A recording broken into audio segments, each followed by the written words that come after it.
If you've been to just about any outdoor festival or event or anything like that, you have come across this amazing treat.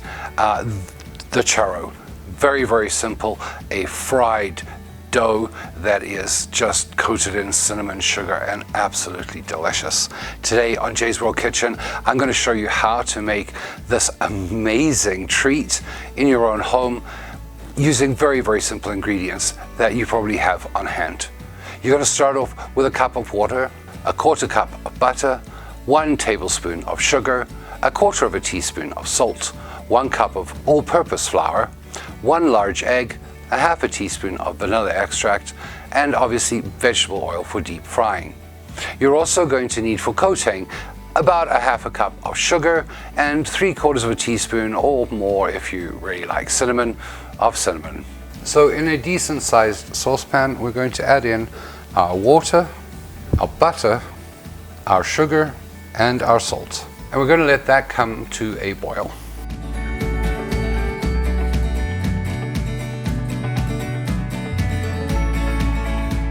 Before you start putting your batter together, you are going to start preheating your oil because you want it to get to 360 degrees Fahrenheit by the time you finish the next process. Once your mixture is boiling, you're going to turn it down to a medium heat and add in your flour.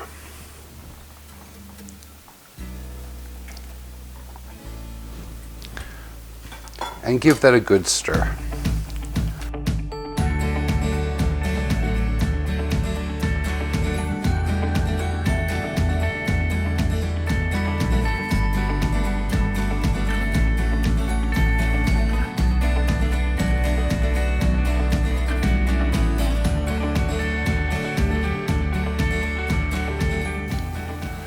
Now it's okay if this is a little bit lumpy, but you do want to try and make sure that it is well mixed together.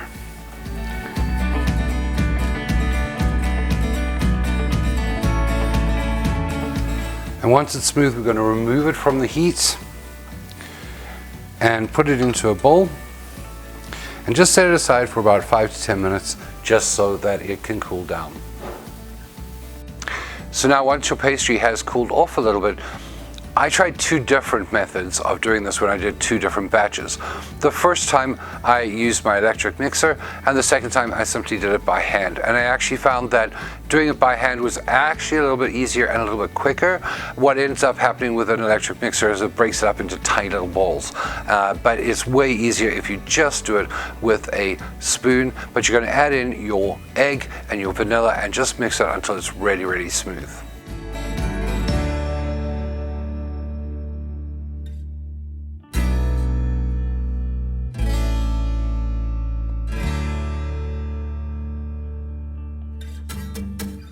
And once it is nice and smooth, you're going to put that into a typical cake decorating piping bag. And I'm just using a star tip on this. It really does go in easy, it cleans up pretty well.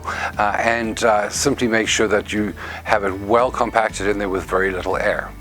And now that your batter is in a piping bag, you are going to simply squeeze it out into your oil about 4 to 6 inches in length, and I'm just using a nice clean pair of scissors just to snip off those extrusions right into the oil.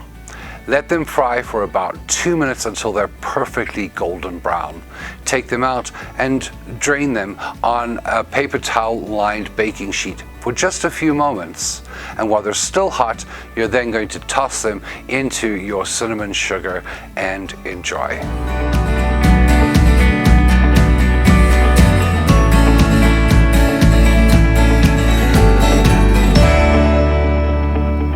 Now I have to tell you that these make the whole house smell like donuts, and it's fresh and it's just absolutely wonderful. And of course I love the taste of cinnamon. I love that smell in the air as well.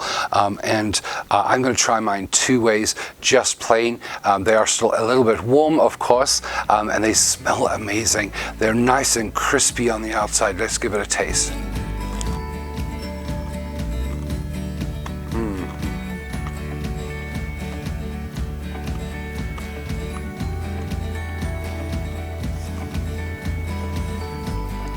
Oh man, that is wonderful. Definitely a comfort food. Has all the flavor of a donut, but of course that crispy crust on the outside.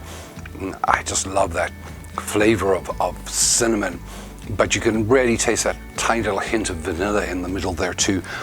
Now, I'm also doing it as a little treat to myself. I made a small batch of chocolate ganache, and it's the perfect thing to dip these in. So I'm going to give that a go, because who doesn't like chocolate?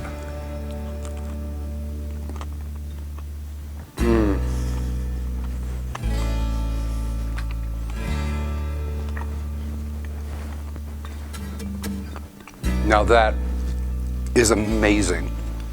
You have so got to try these. And if you do, I really want to hear from you in the comment section how they turned out for you and what you used to dip them into.